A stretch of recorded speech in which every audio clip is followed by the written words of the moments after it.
வாழ்த்துகிறேன்.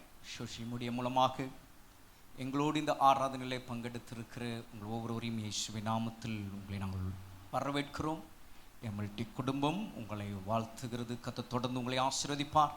முதல் முறையாய் இந்த ஆராதனையிலே பங்கெடுத்திருப்பீர்கள் என்றால், இந்த ஆராதனையில் நீங்கள் கலந்து கொண்டிருப்பீர்கள் என்றால் திருச்சபை உங்களை வரவேற்கிறது. தொடர்ந்து எங்களோடு இணைந்து நீங்கள் கர்த்தரை ஆராதிக்க உங்களை நாங்கள் அன்போடு அழைக்கிறோம். கர்த்தர் உங்களை ஆசீர்வதிப்பாராக. இந்த நாளிலும் கர்த்தருடைய வார்த்தையை உங்கள் மத்தியிலே பகிர்ந்து கொள்ளும்படி நான் எடுத்துக்கொண்டதான வேத பகுதி நியாயாதிபதிகளின் புஸ்தகம் 18ஆம் அதிகாரம். Turn with me the book of Judges chapter 18 verses 1 to 10. நியாயாதிபதிகளின் புஸ்தகம், என்னோடு திருப்பிக் கொள்ளுங்கள். நியாயாதிபதிகளின் புஸ்தகம் 18ஆம் அதிகாரம் 1 முதல் 10 வசனங்கள் நான் வாசிக்கிறேன், கவனியுங்கள். அந்நாட்களில் இஸ்ரவேலிலே ராஜா இல்லை. தான் கோத்திரத்தார் குடியிருக்கிறதற்கு தங்களுக்கு சுதந்திரம் தேடினார்கள். அந்நாள் வரைக்கும் அவர்களுக்கு இஸ்ரவேல் கோத்திரங்கள் நடுவே சொந்த சுதந்திரம் கிடைக்கவில்லை. ஆகையால் தேசத்தை உளவு பார்த்து வரும்படி தான் புத்திரர் தங்கள் கோத்திரத்திலே பலத்த மனுஷராகிய 5 பேரை தங்கள் எல்லைகளில் இருக்கிற சோராவிலும் எஸ்தோவிலும் இருந்து அனுப்பி, நீங்கள் போய் தேசத்தை ஆராய்ந்து பார்த்து வாருங்கள் என்று அவர்களுடைய சொன்னார்கள். அவர்கள் எப்ராஹிமின் மலை தேசத்தில் இருக்கிற மீகாவின் வீடு மட்டும் போய் அங்கே ராத்தங்கினார்கள். அவர்கள் மீகாவின் வீட்டண்டையில் இருக்கையில் லேவியனான வாலிபனுடைய சத்தத்தை கேட்டு சத்தத்தை அறிந்து அங்கே அவனிடத்தில் போய், உன்னை இங்கே அழைத்து வந்தது யார்? இவ்விடத்தில் என்ன செய்கிறாய்? உனக்கு இங்கே இருக்கிறது என்ன என்று அவனிடத்தில் கேட்டார்கள். அதற்கு அவன், இன்னபடி மீகா எனக்கு செய்தான், எனக்கு சம்பளம் பொருந்தினான், அவனுக்கு ஆசாரியனானேன் என்றான். அப்பொழுது அவர்கள் அவனை நோக்கி, எங்கள் பிரயாணம் அனுகூலமாய் முடியுமா என்று நாங்கள் அறியும்படி தேவனிடத்தில் கேள் என்றார்கள். அவர்களுக்கு அந்த ஆசாரியன், சமாதானத்தோடு போங்கள், உங்கள் பிரயாணம் கர்த்தருக்கு ஏற்றது என்றான். அப்பொழுது அந்த 5 மனுஷரும் புறப்பட்டு லாயிசுக்கு போய் அதில் குடியிருக்கிற ஜனங்கள் சீதோனியருடைய வழக்கத்தின்படியே பயமில்லாமல் அமெரிக்கையும் சுகமுமாய் இருக்கிறதையும், தேசத்திலே அவர்களை அடக்கி ஆள யாதொரு அதிகாரியும் இல்லை என்பதையும், அவர்கள் சீதோனியருக்கு தூரமானவர்கள் என்பதையும், அவர்களுக்கு ஒருவரோடும் கவை காரியம் இல்லை என்பதையும் கண்டு சோராவிலும் எஸ்தோவிலும் இருக்கிற தங்கள் சகோதரிடத்திற்கு திரும்பி வந்தார்கள். அவர்கள், சகோதரர், நீங்கள் கொண்டு வருகிற செய்தி என்ன என்று அவர்களை கேட்டார்கள். அதற்கு அவர்கள், எழும்புங்கள், அவர்களுக்கு விரோதமாய் போவோம், வாருங்கள். அந்த தேசத்தை பார்த்தோம், அது மிகவும் நன்றாய் இருக்கிறது. நீங்கள் சும்மா இருப்பீர்களாக. அந்த தேசத்தை சுதந்திரித்துக் கொள்ளும்படி புறப்பட்டு போக அசதியாயிராதையுங்கள். நீங்கள் அங்கே சேரும்போது சுகமாய் குடியிருக்கிற ஜனங்களிடத்தில் சேருவீர்கள். அந்த தேசம் விஸ்தாரமாய் இருக்கிறது. தேவன் அதை உங்கள் கையில் ஒப்பு கொடுத்தார். அது பூமியில் உள்ள சகல வஸ்துவும் குறைவில்லாமல் இருக்கிற இடம் என்றார்கள். கர்த்தருடைய நாமத்திற்கு மகிமை உண்டாவதாக. வாசித்த இந்த வேத பகுதி நடந்த ஒரு சம்பவம். இது சரித்திர புஸ்தகம் என்று சொல்லுவார்கள். நடந்த ஒரு காரியத்தை குறித்து இப்பொழுது நாம் இங்கே வாசிக்க கேட்டோம். இதில் கர்த்தர் நமக்கு ஒரு செய்தியை வைத்திருக்கிறார். இன்றைய காலத்தில் வாழுகிற நமக்கு அன்று நடந்த ஒரு உண்மை சம்பவத்தை மையமாக கொண்டு இந்நாட்களில் இருக்கிற அவருடைய ஜனமாகிய அவருடைய பிள்ளைகளுக்கு அவர் சொல்ல வேண்டும் என்று இருக்கிற, அவர் சொல்ல வேண்டிய அவருடைய காரியத்தை இதில் அவர் வைத்திருக்கிறார். அதை நாம் இந்த நேரத்தில் பார்க்க இருக்கிறோம். அதற்கு இன்றைக்கு இந்த செய்திக்கு தலைப்பாக கர்த்தர் கொடுத்த ஒரு வார்த்தை என்ன என்று நீங்கள் பார்க்கும்போது, கர்த்தருக்கு ஏற்றது என்ற தலைப்பை இந்த வேத பகுதியின் மூலமாக கர்த்தர் இன்றைக்கு நம்மோடு அவர் பேசுகிறார். கர்த்தருக்கு ஏற்றது. ஏற்றது என்று சொல்லும்போது நமக்கு எல்லாருக்குமே புரிந்த ஒரு வார்த்தை. பொதுவாக நாம் எப்படி இந்த வார்த்தை நாம் சொல்லுவோம் என்றால், உகந்தது என்ற அந்த வார்த்தையை அதற்கு இந்த வார்த்தைக்கு மாறாக அந்த ஒரு வார்த்தை நாம் பயன்படுத்துவது உண்டு. சில நேரங்களில் ஆமாம் இது உகந்த ஒரு காரியம், சரியாக தான் இருக்கு அப்படின்னு நம்ம சொல்லுகிற அந்த ஒரு வார்த்தை இங்கே கர்த்தர் சொல்லுகிறார், கர்த்தருக்கு ஏற்றது என்று இந்த இடத்துல நம்ம பார்க்கிறோம். அதை 6ஆம் வசனத்தில் சொல்லப்பட்டிருக்கிறதை நம்ம இங்கே பார்க்கிறோம். இந்த வார்த்தையை நாம் சற்று கவனிக்கும் போது, எது கர்த்தருக்கு ஏற்றது என்பதை குறித்து சில காரியங்கள் நாம் இந்த இடத்துல நாம் பார்க்க போகிறோம். அதற்காக தான் இந்த வேத பகுதி, இந்த முதல் 10 வசனங்களை நான் வாசித்தேன். எதற்கோ ஒன்றுக்காக நான் இங்கே வாசிக்கவில்லை. இதில் சொல்லப்பட்டிருக்கிற இந்த சாராம்சங்கள் நாம் புரிந்து கொள்வதற்காக இதை நான் இப்பொழுது உங்களுக்கு மத்தியிலே நான் வாசித்தேன். சிலர் வேதத்தை படிக்க தெரியாதவர்கள், வேதம் இல்லாதவர்கள் இங்கே நீங்கள் இருக்கிறபடினாலே நான் இந்த இடத்துல நின்று இதை நான் வாசிக்கிறேன். சோஷியல் மீடியா மூலமாக இதை பார்க்கிற கர்த்தருடைய மக்கள் இதை பார்க்கும்போது அவருடைய கரங்களில் வேதம் இருக்கோ இல்லையோ, ஆகவே அவர்கள் இதை அறிந்து கொள்வதற்காக இதை நாம் வாசிக்கிறோம். ஆகவே புரிந்து கொள்ளுங்கள், இன்றைக்கு கர்த்தர் தம்முடைய வார்த்தையை அவர் நமக்கு தருகிறது என்னன்னா, கர்த்தருக்கு ஏற்றது. கர்த்தருக்கு ஏற்றது. எது கர்த்தருக்கு ஏற்றதா இருக்கா? அந்த வசனத்திலேயே அது சொல்லப்பட்டிருக்கிறது. அதற்கு மேலுள்ள அந்த ஒரு வசனம், இல்லாவிட்டால் 6ஆம் வசனத்திலும் அது சொல்லப்பட்டிருக்கிறது. பிரயாணம் கர்த்தருக்கு ஏற்றது. பிரயாணம், டிராவல், பிரயாணம் கர்த்தருக்கு ஏற்றது. இங்கே ஒரு பிரயாணம் நடக்கு, இங்கே ஒரு டிராவல் பண்றாங்க. எண்ணத்திற்கான அந்த டிராவல், எண்ணத்திற்கான அந்த பிரயாணம், அந்த பிரயாணம் பலன் என்ன, அந்த பிரயாணத்தின் மூலமாக என்னென்ன காரியங்கள் நடந்தது என்பதை தான் நம்ம இப்பொழுது நம்ம பார்த்தோம். அதை இன்றைக்கு நம்முடைய வாழ்க்கைக்கு கர்த்தருடைய ஆவியானவர் சபையோடு அவர் பேசுகிறார். கர்த்தருக்கு ஏற்றது என்று சொல்லும்போது, இந்த நாட்களில் உங்கள் இந்த வாழ்க்கையின் பயணம், இந்த பிரயாணம் என்பது கர்த்தருக்கு ஏற்றதாய் இருக்கு. ஹல்லேலூயா. இருக்கீங்களா? இங்கே நான் சொல்றது உங்களுக்கு புரியுதா? இன்றைய காலங்களில், இன்றைய நாட்களில் உங்களுடைய வாழ்க்கையின் பயணம், பிரயாணம் கர்த்தருக்கு எப்படி இருக்காம்? ஏற்றதா இருக்கு. இன்னொரு விதத்தில் சொன்னா, கர்த்தருக்கு உகந்ததா இருக்கு. அது கர்த்தருக்கு சரியா இருக்கு. தேவனோட சொன்னமே.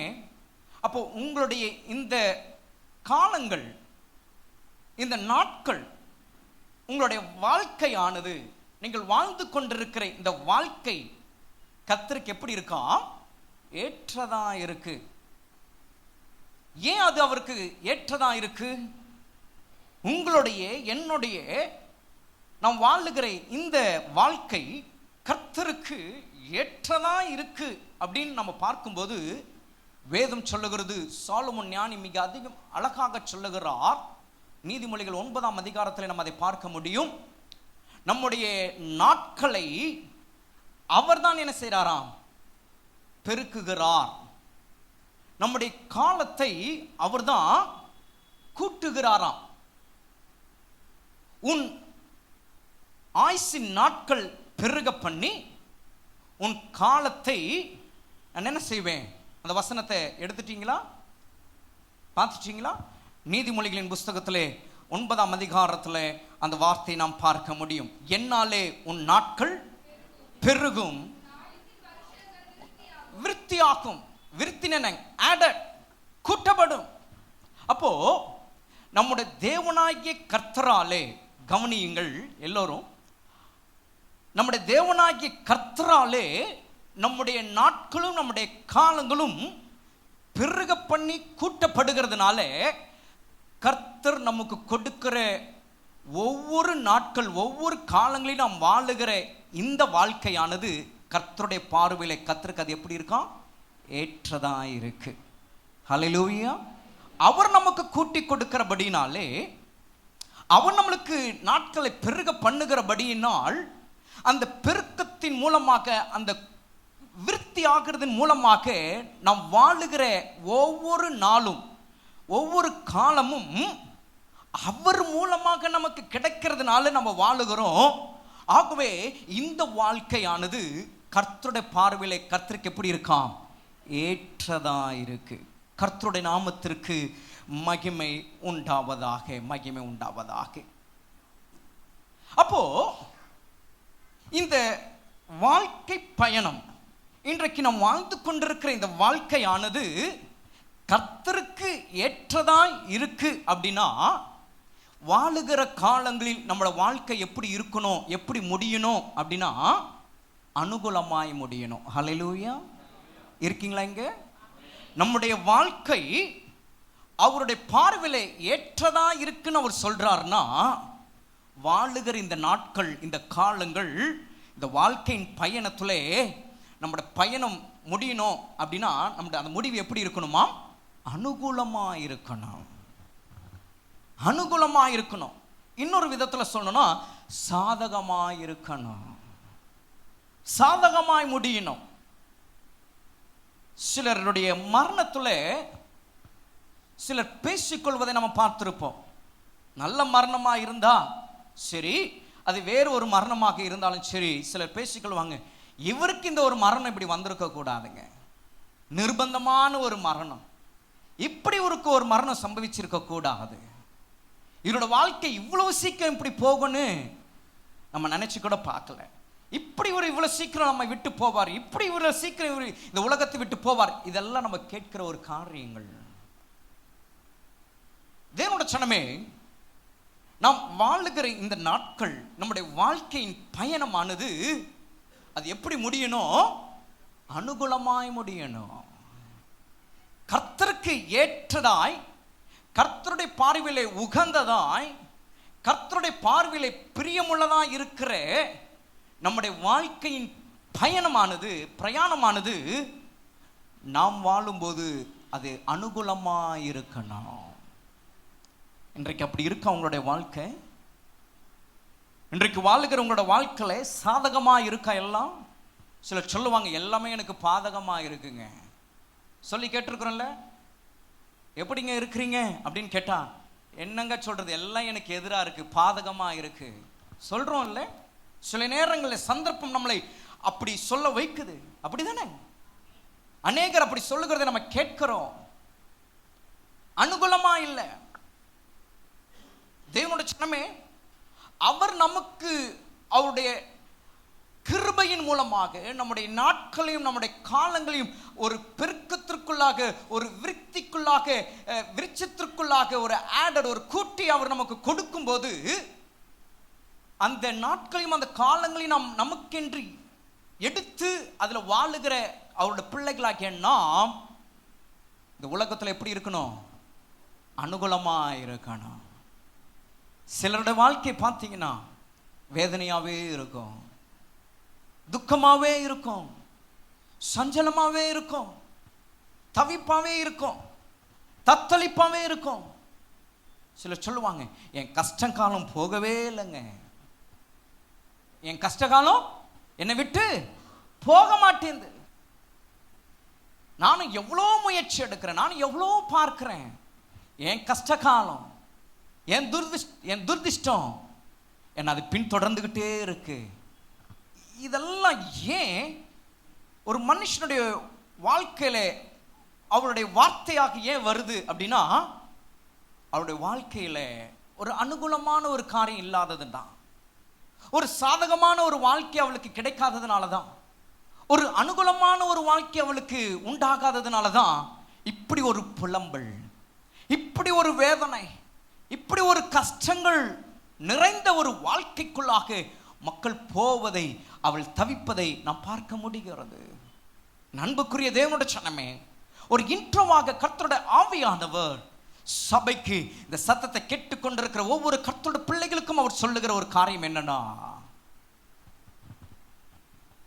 கர்த்தருக்கு ஏற்றதாய் பார்க்கப்படுகிற நம்முடைய வாழ்க்கையின் பயணமானது நாம் வாழுகிற இந்த நாட்களில் அதை அனுகூலமாய் மாற்றிக்கொள்ள வேண்டும். ஹல்லேலூயா. அதை அனுகூலமாய் வைத்துக் கொள்ளணும், அதை அனுகூலமாக அதை ஏற்படுத்திக் கொள்ளணும். ஏனென்றால் இன்று இருக்கிறவர்கள் நாளை அல்ல, அப்படிதானே? நேற்று இருந்தவர்கள் இன்று இல்லை. நம்ம எல்லாருக்கும் தெரியும் இன்றைக்கு உலகத்திலே நடந்து கொண்டிருக்கிற சம்பவங்கள், உலகத்திலே நடந்து கொண்டிருக்கிற அந்த போர் நாம் அறிந்திருக்கிறோம். எத்தனை மக்கள் தங்களுடைய வருங்காலங்களை குறித்து பல கனவுகளோடு கூட இருந்தவர்களுடைய வாழ்க்கை தொலைந்து போனது ஒரு வினாடியில். ஏன் அவ்வளவு தூரம் நம்ம போகணும்? நம்முடைய தமிழகத்தில் நடக்கிற சம்பவங்களை எல்லாம் நாம் பார்க்கும்போது ஒவ்வொரு நாளும் ஒவ்வொரு செய்தி நாம் கேட்டுக்கொண்டிருக்கிறோம். சில தினங்களுக்கு முன்பதாக தூத்துக்குடி மாவட்டத்தில் நடந்த ஒரு சம்பவம், +2 படித்த அந்த மாணவியினுடைய வாழ்க்கையில் நடந்த ஒரு கொடூரமான ஒரு சம்பவம். அந்த மாணவி +2 நினைக்கும் போது கொஞ்சம் யோசிச்சு பாருங்க, எவ்வளவு கனவுகளோடு கூட இருந்திருக்கும். +2 முடிக்க போறோம், அடுத்தது இந்த கல்லூரியில தான் படிக்கணும், இந்த கல்லூரியில இந்த பாடத்தை தான் நான் படிக்கணும், இந்த பாடத்தை படித்து என்னோட எதிர்காலத்தில் நான் இப்படிதான் நான் அமையணும். ஒருவேளை நினைத்திருக்கலாம்ல, என்னுடைய பெற்றோர்களுக்கு நான் ஒரு மகளாக இந்த காரியத்தை நான் செய்ய வேண்டும். பல கனவுகளோடு கூட இருந்துதானே அந்த பெண்ணுடைய வாழ்க்கை என்னானது? ஒரு நொடியிலே எல்லாம் முடிந்தது. இன்றைக்கு உலகம் அப்படிதான் போய்கொண்டிருக்கிறது, இன்றைக்கு உலகம் அப்படிதான் போய்கொண்டிருக்கிறது. அப்படிப்பட்டதான் இந்த உலகத்தில் வாழ்ந்து கொண்டிருக்கிற நம்மளுடைய வாழ்க்கை, இந்த வாழ்க்கையின் பயணத்தை நாம் அனுகூலமாய் வைத்துக் கொள்ள வேண்டும். ஹல்லேலூயா. அனுகூலமாய் மாற்றிக்கொள்ளணும். நம்முடைய வாழ்க்கை ஒரு சாதாரணமான வாழ்க்கை அல்ல. கர்த்தர் நமக்கு ஏற்படுத்தி கொடுத்த இந்த வாழ்க்கை ஒரு மகிமையான வாழ்க்கை என்பதை ஒருவரும் மறந்து போகக்கூடாது. உலகம் சொல்லலாம், இந்த வாழ்க்கை என்னமோ ஒரு வாழ்க்கைங்க, ஏதோ ஒரு வாழ்க்கைங்க, என்னத்துக்கோ ஒரு வாழ்க்கைங்க, அது உலகம் சொல்லலாம். ஏனென்றால் உலகம் கிறிஸ்துவை அறியவில்லை, ஆனால் நீங்களும் நானும் கிறிஸ்துவை அறிந்திருக்கிறோம். உங்களுக்காக எனக்காக கல்வாரி சிலுவையிலே அவர் ஜீவனை கொடுத்தார், ரத்தம் சிந்தினார், தம் சரீரத்தை ஒப்பு கொடுத்தார் என்பதை விசுவாசித்தவர்களாக இந்த இடத்துல இந்த சத்தத்தை கேட்டுக்கொண்டிருக்கிறபடினாலே தேவனுடைய ஜனமே, உங்களுடைய என்னுடைய வாழ்க்கை, நம்முடைய வாழ்க்கையானது அனுகூலமாய் முடிய வேண்டும். ஹல்லேலூயா. ஏதோ ஒரு கிறிஸ்தவனாக, ஏதோ ஒரு கிறிஸ்தவளாக, ஏதோ ஒரு வாழ்க்கை வாழ்ந்து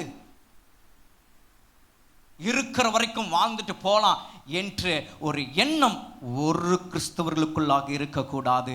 கிறிஸ்தவர்கள் என்று சொன்னால் அவர்கள் நினைக்க வேண்டிய ஒரு நினைவு என்னன்னா, எப்பொழுது என் ஆண்டவர் என் அப்பன் இயேசு வருவார், அவரோடு கூட நித்திய காலமாய் அவரோடு கூட இருப்பேன் என்று எந்த ஒரு கர்த்தருடைய பிள்ளை விசுவாசி கிறிஸ்தவர்கள் நினைக்கிறார்களோ அவர்களுடைய வாழ்க்கை அனுகூலமாய் மாற்றிக்கொள்வதற்கு பிரயாசம் எடுப்பாங்க. ஹல்லேலூயா. கர்த்தருடைய நாமத்திற்கு மகிமை உண்டாவதாக, மகிமை உண்டாவதாக. ஆக கர்த்தர் ஏற்றதாய் உகந்ததாய் கர்த்தர் பார்க்கிற நம்முடைய இந்த வாழ்க்கை பயணத்தை அனுகூலமாய் நாம் வைத்துக் கொள்ள வேண்டாம். இங்கே இந்த சம்பவத்தில் நீங்கள் பார்த்தீங்கன்னா இவருடைய பயணம் கர்த்தருக்கு ஏற்றது என்று பார்க்கிறோம்.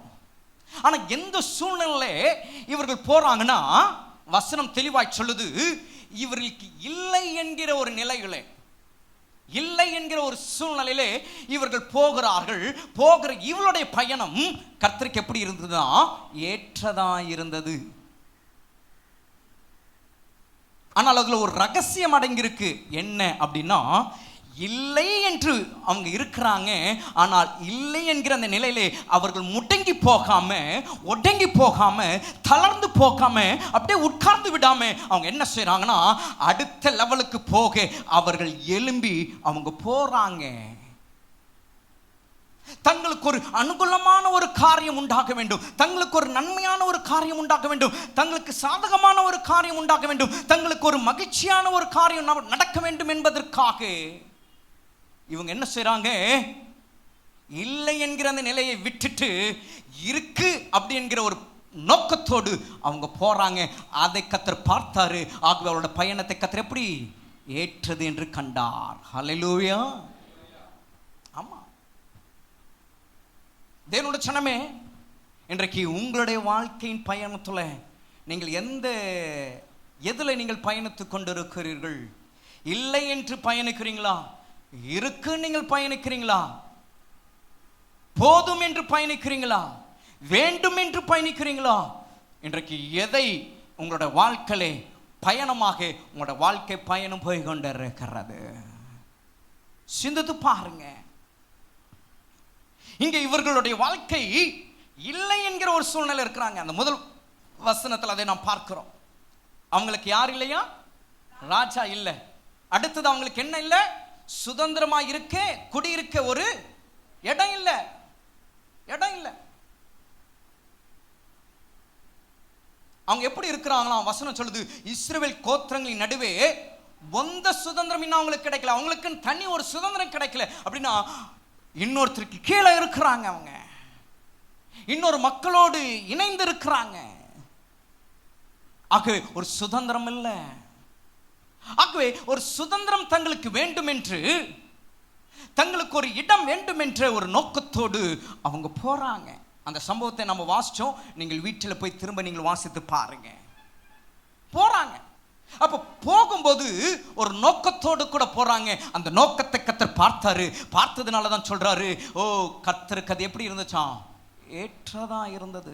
தேவனுடைய ஜனமே, உங்களுடைய இந்த வாழ்க்கை பயணத்துல ஒரு நோக்கத்தோடு நீங்கள் பயணிக்க வேண்டும். ஒரு நோக்கம் இருக்கணும் உங்களோட வாழ்க்கையை குறித்து.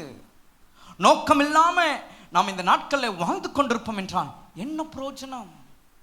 What is the use of living? நாம் வாழ்கிற இந்த நாட்கள் ஒரு நோக்கம் இல்லாமல், ஒரு அர்த்தம் இல்லாமல் நாம் வாழ்ந்து கொண்டிருந்தா என்னங்க?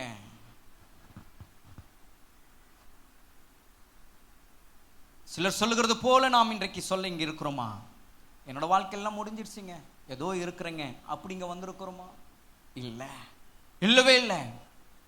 கர்த்தர் உங்களுக்கு ஒரு நாளை அவர் உங்களுக்கு பெருக பண்ணியிருக்கிறார்னா, காலத்தை கர்த்தர் உங்களுக்கு கூட்டி இருக்கிறார்னா, அது அவருக்கு ஏற்றது என்று சொல்லுமானால் உங்களுடைய இந்த வாழ்க்கை பயணத்தை அனுகூலமாய் மாற்றிக்கொள்ளுங்க. ஒரு நோக்கத்திற்குள்ளாக அதை அனுகூலமாக அதை மாற்றிக்கொள்ளுங்க. தேவனுடைய ஜனமே, கர்த்தருடைய வருகைக்கு நாம் எடுத்துக்கொள்ளப்படுகிறவர்கள் நீங்களும் நானும். ஏதோ இந்த பூமியில வாழ்ந்து, ஏதோ இந்த பூமியில நமக்கு இதோட இப்பொழுது முடிஞ்சிருச்சுன்னா பரவாயில்ல. ஆனா நம்முடைய வாழ்க்கை அப்படி அல்ல. ஒருவேளை நமக்கு மரணம் சம்பவித்தால் கூட, மரணம் நமக்கு சம்பவித்தாலும் கூட நம்முடைய ஆத்துமா பரலோகத்திற்கு போக வேண்டும். அந்த பரதேசிலே அந்த இளைப்பாறுதலுக்குள்ளாக போக வேண்டும். அந்த ஒரு நோக்கத்தோடு ஒவ்வொரு நாளும் நம்முடைய வாழ்க்கையின் பயணத்தை அனுகூலமாக மாற்றிக்கொள்ள வேண்டும். அனுகூலமாய் மாற்றிக்கொள்ளணும். கர்த்தருடைய நாமத்திற்கு மகிமை உண்டாகட்டும். அப்படியானால் இந்த நாட்களில் நீங்கள் போய் கொண்டிருக்கிற இந்த வாழ்க்கை பயணத்தில் எதில் நீங்கள் பயணித்து கொண்டிருக்கிறீங்க? உங்களோட வாழ்க்கை எப்படிப்பட்டதா இருக்கு? சிந்திச்சு பாருங்க. அப்போ இந்த வாழ்க்கை பயணம் நமக்கு அனுகூலமாக முடிய வேண்டுமானால் இந்த வேத பகுதியில் ஒரு 2 காரியங்கள் நமக்கு சொல்லப்படுகிறது. அந்த 2 காரியங்களை நான் வேகமாக நான் உங்களுக்கு காட்டி நீங்கள் சமாதானத்தோடு கூட நீங்கள் இந்த இடத்தை விட்டு போகும்படியாக நான் வாஞ்சிக்கிறேன். முதலாவது ஒரு காரியம், உங்களுடைய வாழ்க்கை, இந்த பயணம், நீங்கள் வாழ்ந்து கொண்டிருக்கிற இந்த வாழ்க்கை அனுகூலமாய் அதை முடியணும், அதை நீங்கள் முடித்து கொள்ளணும் அப்படின்ற ஒரு எண்ணம் உள்ளவங்களுக்கு இந்த செய்தி மிகுந்த பிரயோஜனமாக இருக்கும். கர்த்தருடைய நாமத்திற்கு மகிமை உண்டாகட்டும். அதில் முதல் காரியம் என்ன அப்படின்னு நம்ம பார்த்தோம்னா, அந்த வேத பகுதியில் அந்த 2ஆம் வசனத்தை நாம் இப்படியாக நம்ம பார்க்கிறோம்.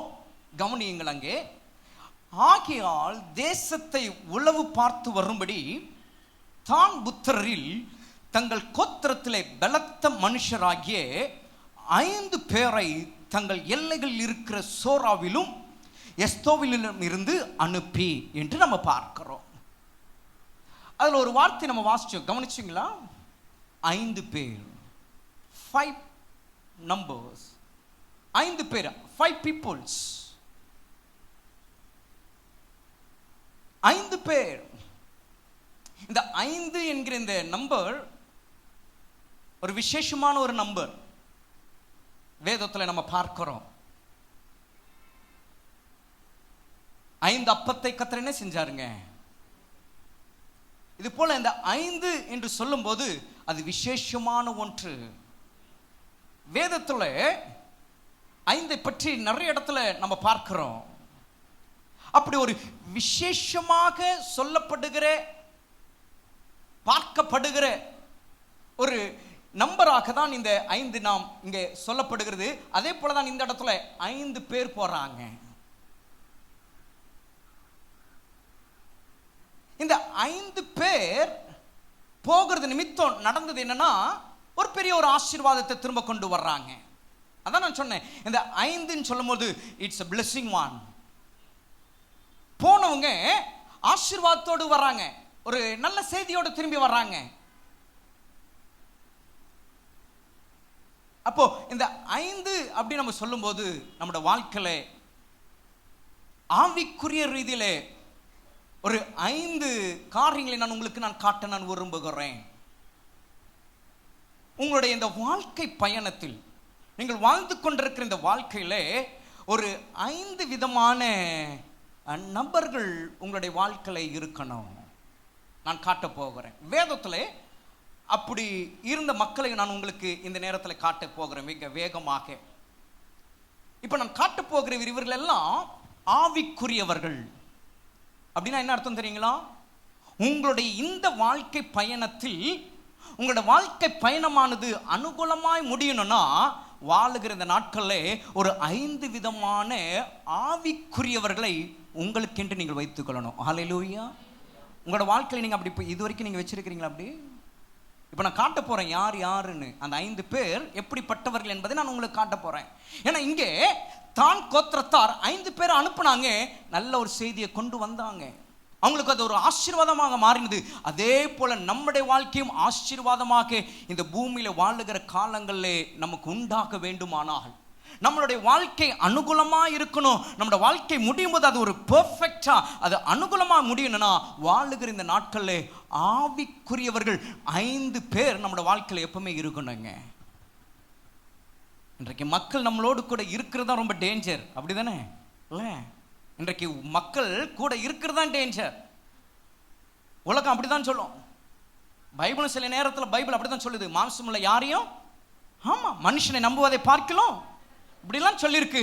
ஆனா ஆவிக்குரியவர்களுக்கு கர்த்தர் சில ஆவிக்குரியவர்களை ஏற்படுத்தியிருக்கிறார். ஹல்லேலூயா. நான் பேசுகிறது உங்களுக்கு புரியும். நாம் ஆவிக்குரியவர்கள், நாம் விசுவாசிகள், ஆவிக்குரிய விசுவாசிகளாகிய நமக்கு இந்த பூமியிலே நம்முடைய வாழ்க்கை அனுகூலமா இருப்பதற்கு சில ஆவிக்குரியவர்களை கர்த்தர் வைத்திருக்கிறார். அவர்களை நாம் சம்பாதித்து வச்சிருக்கணும். அதான் நான் உங்கள்கிட்ட கேட்டேன், உங்களோட வாழ்க்கையில விசுவாசிகள், உங்களுக்கு ஆவிக்குரியவர்கள் நீங்க சம்பாதிச்சு வச்சிருக்கிறீங்களா? எத்தனை பேரை நீங்க அப்படி சம்பாதிச்சு வச்சிருக்கிறீங்க ஆவிக்குரியவர்கள் என்று சொல்லும் போது? எத்தனை பேர் உங்களுக்கென்று, பொதுவாக அல்ல, அவங்களுக்கும் இவங்களுக்கும் அப்படி இல்லை, உங்களுக்கென்று. இவங்க எனக்குங்க, என்னோட ஆவிக்குரியவர்கள் அப்படின்னு எத்தனை பேர் நம்மளோட வாழ்க்கையில் நாம் வைத்திருக்கிறோம்.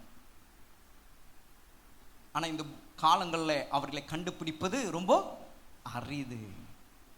ஆவிக்குரியவர்களை கண்டுபிடிப்பது அரிது. நாம் ஆவிக்குரியவர்களாய் இருக்கிறது போல நமக்கு சமமாக ஆவிக்குரியவர்களாய் இருக்கிறவர்களை கண்டுபிடிப்பது அரிது. ஆனால் இந்த உலகத்தில், இந்த பூமியிலே நாம் பார்க்கிற நம்முடைய கண்களுக்கு முன்பாக சில ஆவிக்குரியவர்களை கர்த்தர் வைத்துதான் இருக்கிறார். ஆமென். அவர்கள் நாம் தான் கண்டுகொள்ள வேண்டும். அவர்கள் இந்த நாட்களை நமக்கென்று அவர்களை வைத்துக் கொள்ளணும். நம்முடைய வாழ்க்கை நம்ம அனுகூலமாய் மாற்றிக்கொள்வதற்கு அவர்கள் எப்பொழுதும் அந்த 5 பேர் நமக்கு எப்பொழுதும் இருப்பார்கள்.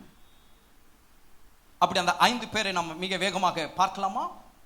முதலாவது ஒரு நபர் யார் அப்படின்னு நீங்க பார்த்தீங்கன்னா, எந்த நபர் நம்மளுக்கு இருக்கணும் அப்படின்னா, வேதத்திலே நீங்கள் பாருங்க, அப்போஸ்தல நடபடிகள் எடுத்துக்கொள்ளுங்க, பார்க்கலாம். அப்போஸ்தல நடபடிகள், praise Jesus. அங்கே ஒரு சம்பவத்தை நாம் பார்க்கிறோம்ல, எடுத்துக்கொள்ளுங்க என்னோடு. praise Jesus. நம்ம எல்லாருக்கும் தெரிந்த சம்பவம் தான். அந்த ரெஃபரன்ஸ் உங்களுக்கு நான் காட்ட விரும்புகிறேன். பேதுரு சிறைச்சாலையிலே இருக்கும்போது வெளியே விசுவாசிகள் 12ஆம் அதிகாரம் எடுத்துக்கொள்ளுங்க. அப்போஸ்தல நடபடிகள் 12ஆம் அதிகாரம் 5ஆம் வசனத்தை நாம் இப்படியாக நாம் வாசிக்கிறோம். Acts chapter 12 verses 5. அப்போஸ்தலர் 12:5 நான் வாசிக்கிறேன், பாருங்க. அப்படியே பேதுரு சிறைச்சாலையிலே காக்கப்பட்டிருக்கையில் சபையார் அவனுக்காக தேவனை நோக்கி ஊக்கத்தோட என்ன செஞ்சாங்களாம்? ஜெபம் பண்ணினார்கள். ஒருவேளை இந்த செய்தி நீங்கள் இதற்கு முன்னதாக நீங்கள் ஒருவேளை நீங்கள் கேட்டிருக்கலாம். ஆனால் இன்று மறுபடியுமாக கர்த்தர் உங்களோடு இந்த காரியத்தை கொண்டு அவர் பேசுகிறார். அப்போ முதல் நபர் யார் உங்களோடு இருக்கணும் அப்படின்னா, நீங்கள் யாரை உங்களுக்காக நீங்கள் ஏற்படுத்தி கொள்ளணும் அப்படின்னா, இப்போ நான் சொல்லுகிற இந்த 5 நபரும் மாம்சத்திற்குரியவர்களை குறித்து நான் பேசல, ஆவிக்குரியவர்களை பற்றி நான் பேசிக் கொண்டிருக்கிறேன். ஆகவே இதை நீங்கள் கவனமாக ஒவ்வொரு கர்த்தரோட பிள்ளைகளை நீங்கள் கேளுங்கள். ஆவிக்குரியவர்களுடைய நம்முடைய வாழ்க்கையிலே ஆவிக்குரியவர்கள் நம்மளோடு கூட இருக்கணும். இந்த வாழ்க்கை பயணமானது மாம்சத்துல, இந்த சரீரம் மாம்சத்துல இந்த நம்முடைய வாழ்க்கை இந்த உலகத்தோடு பயணித்துக் கொண்டிருக்கிற வேளையிலே நம்முடைய ஆவி, ஆத்மா, சரீரமானது ஆவிக்குரிய ஒரு அனுபவத்தில் ஆவிக்குரியவர்களோடு கூட இருக்கும்போது நம்முடைய வாழ்க்கையின் இந்த பயணம் அனுகூலமாய் முடியும். ஹல்லேலூயா. எத்தனை பேர் விசுவாசிக்கிறீங்க? இருக்கீங்களா இங்க? ஹல்லேலூயா. கர்த்தரோட நாமத்திற்கு மகிமை உண்டாகட்டும். அப்ப the first people யார்னா, உங்களுக்காக ஜெபம் பண்ணுகிறவர்களை நீங்க ஏற்படுத்தி வச்சுக்கணும். ஆமென். வச்சிருக்கீங்களா? அப்படி உங்களுக்காக ஜெபம் பண்ணுகிறவங்க இருக்கணும். பாஸ்டர் என்ன விட்டுருங்க, நான் ஒவ்வொரு நாளும் உங்களுக்காக நான் என்ன இதில் நீங்க பார்க்க கூடாது, எனக்காக என் பாஸ்டர் அப்படி இல்லை. அதை நான் சொல்லுவேன். Pastor is common. எல்லாரோடைக்காக நான் பேராய் தனித்தனியாக குடும்பமாக ஒவ்வொரு நாளும் நான் ஜெபிக்கிறேன். அதில் மாற்றம் இல்லை. ஆனால் உங்களுடைய பர்சனல் லைஃப்ல, உங்களோட தனிப்பட்ட வாழ்க்கையில, நீங்கள் இந்த உலகத்தில் வாழுகிற இந்த காலங்களில் உங்களுக்கென்று உங்களுக்காக ஜெபம் பண்ணுகிற ஒரு நபரை நீங்கள் கண்டு கொண்டு அவர்களை உங்களுக்காக நீங்கள் வைத்துக் கொள்ள வேண்டும். அவங்களுடைய எந்த காரியங்களானாலும், உங்களுடைய எந்த ஜெப விண்ணப்பமாக இருந்தாலும் அவங்களிடத்தில் மனம் திறந்து சொல்லும் போது இவர்கள் எனக்காக ஜெபிக்கிறவர்கள் என்று அறிந்து கொண்டு அவர்களை நீங்கள் கண்டு கொள்ள வேண்டும். இதில் நீங்கள் ரொம்ப ஜாக்கிரதையாக இருக்கணும். ஏன்னா கண்டுபிடிக்கிறது ரொம்ப கஷ்டம். இவங்க ஆவிக்குரியவர்கள் தான் சொல்லிட்டு இவங்க எனக்காக ஜெபம் பண்ணுவாங்கன்னு சொல்லிட்டு நம்ம எல்லாத்தையும் சொல்லிடுவோம். அவங்க என்ன செஞ்சிருவாங்கன்னா, இப்படி தான் மெசேஜ்ன்ட்டு ரொம்ப ஃபாஸ்ட்டாக எல்லாத்தையும் சொல்லிடுவாங்க. ஆக ரொம்ப கவனமாக இருக்கணும் இதுலேயும். அதனால தான் சொன்னேன், ஆவிக்குரியவர்களிலும் நீங்கள் அது கண்டறிய வேண்டும். உங்களுக்காக ஜெபிக்கிறவர்கள், உங்களை மறவாமல் உங்களை நினைத்து ஜெபிக்கிற ஒரு நபரை நீங்கள் கண்டுகொண்டு உங்களுக்காக வைத்துக் கொள்ள வேண்டும்.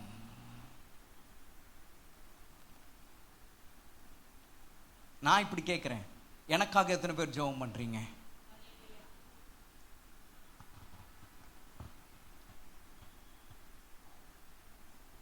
எனக்காக நீங்கள் ஜெபம் பண்றீங்க, நான் நம்புறேன், விசுவாசிக்கிறேன்.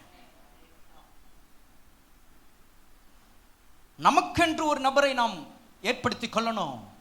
ஏன்னா அவர்கள் எப்பொழுது நமக்காக ஜெபித்துட்டு இருப்பாங்கன்னா, நம்முடைய வாழ்க்கை, நம்ம போகிற காரியங்கள், செய்கிற காரியங்கள், நாம் நினைக்கிற காரியங்கள் எல்லாவற்றையும் கர்த்தர் தம்முடைய தூதர்களை கொண்டு எல்லாவற்றையும் நமக்கு அனுகூலமாக கர்த்தர் நமக்கு முடிய பண்ணுவார். யாரோ ஒருவர் உங்களுக்காக ஜெபம் பண்ணி கொண்டிருக்கணும். இன்றைக்கு உலகத்தில் பல ஜப கோபுரங்கள் என்று இருக்கு, நல்லது. பல பிரேயர் டவர்ஸ் இருக்கு, 24 hours பிரேயர் டவர்ஸ். அதை பற்றி நான் பேசவில்லை. உங்களுக்காக நீங்கள் பார்க்கும்போது, நீங்க அவங்களிடத்துல பேசும்போது, உங்களுக்காக மனதுருக்கி உங்களுடைய பாரத்தை அவர்களுடைய பாரமாக எடுத்து உங்களுக்காக ஜெபிக்கிற ஒரு நபரை நீங்கள் கண்டுகொண்டு உங்களுடைய வாழ்க்கையை நீங்கள் அவர்களை வைத்துக் கொள்ளணும். இவர்கள் எனக்காக ஜெபிக்கிறவர்கள் என்று. அப்படி இதுவரைக்கும் இல்லைனா உங்களுடைய வாழ்க்கையில அப்படி ஒரு நபரை கண்டுபிடிங்க. உங்களுக்காக ஜெபிக்கிறவர் ஒரு ஆத்துமாவை கண்டுபிடிங்க. ஏன்னா இந்த இடத்துல பாருங்க, பேதுரு சிறைச்சாலையில் இருக்கும்போது சபையார் என்ன செஞ்சாங்க? ஜெபம் பண்ணினாங்க. அப்படின்னா பேதுருவுக்காக இவர்கள் எப்பொழுது ஜெபிக்கிற மக்களாக இருந்தார்கள், பேதுருவுக்காக எப்பொழுது ஜெபிக்கிறவர்களாக இருந்தாங்க.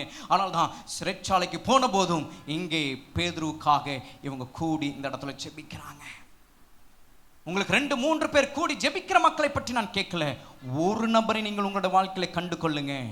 அவர்கள் உங்களோட வாழ்க்கையில ஒரு ஸ்பிரிச்சுவல் பிரேயர் வாரியராக உங்களுக்காக இருக்கணும். அவங்க உங்களுடைய எந்த ஒரு காரியத்தையும் உலகத்திற்கு வெளிப்படுத்தாம தேவனுக்கு மாத்திரம் தெரியப்படுத்துகிற அந்த ஒரு ஆவிக்குரிய நபரை உங்களோட வாழ்க்கையில கண்டு கொள்ளுங்க. உங்களோட வாழ்க்கை அனுகூலமாக முடியும். இங்கே நடந்த ஒரு சம்பவம் என்ன? இவங்க ஜெபம் பண்ணாங்க, பேதுரு வெளியே வந்ததை நாம் அந்த இடத்துல நம்ம பார்க்கிறோம். அதான் நான் சொல்றேன், உங்களுக்காக ஒரு ஜெபிக்கிற ஆத்துமாவை நீங்கள் உங்களுக்கு என்று ஏற்படுத்திக்கிட்டீங்கன்னா, நீங்க என்ன இந்த உலகத்தில் நீங்கள் செஞ்சுக்கிட்டு இருந்தாலும் அது உங்களுடைய காலங்களில் அது வாய்க்க பண்ண அவைகள் உங்களுக்கு அனுகூலமாக இருக்க கர்த்தர் செய்ய அவர் உண்மையுள்ளவராக இருக்கிறார்.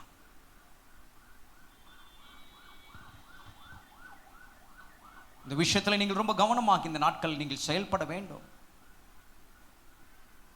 இன்னொரு காரியம், நீங்கள் உங்களுக்காக ஒரு நபரை கண்டு கொண்டு உங்களுடைய எல்லா காரியங்களையும் சொல்லி அவங்க உங்களுக்காக ஜெபம் பண்ண ஆரம்பித்த உடனே நீங்க உங்களுக்காக ஜெபம் பண்றதை என்ன செஞ்சிடக்கூடாது, அதை விட்டுறக்கூடாது. சிலர் என்ன செய்வாங்கன்னா, எனக்காக ஜெபம் பண்ண இவங்க இருக்கிறாங்கன்னு சொல்லிட்டு இவங்க தங்களோட வாழ்க்கையில ஜெபத்தை முற்றிலும் விட்டு இவங்க தன்னோட வேலை, குடும்பம், பிரயாசம், அது இது உலகத்தின் காரியத்தை மாத்திரமே பார்த்து கொண்டு இருப்பாங்க. அப்படி இல்லை. உங்களுடைய வாழ்க்கையிலும் உங்களுடைய ஜெப வாழ்க்கை சரியாயிருக்கணும். உங்களுக்காக ஒருவர் உங்களுக்காக ஜெபிக்கிற ஒரு நபராக ஒருவரை நீங்கள் ஏற்படுத்தி கொள்ள வேண்டாம். அப்பொழுது உங்களுடைய வாழ்க்கையின் இந்த பயணம் அனுகூலமாயிருக்கும். 2வது ஒரு காரியத்தை நான் உங்களுக்கு காட்ட நான் விரும்புகிறேன். பார்க்கலாம். யாத்ராகமம் 17ஆம் அதிகாரம் 22ஆம் வசனத்தை நாம் பார்க்கும்போது அங்கே ஒரு சம்பவத்தை நம்ம பார்க்கிறோம், அங்கே ஒரு காரியத்தை நம்ம பார்க்கிறோம். Exodus chapter 17 verses 22. யாத்ராகமம் 17 மன்னிச்சுக்கங்க,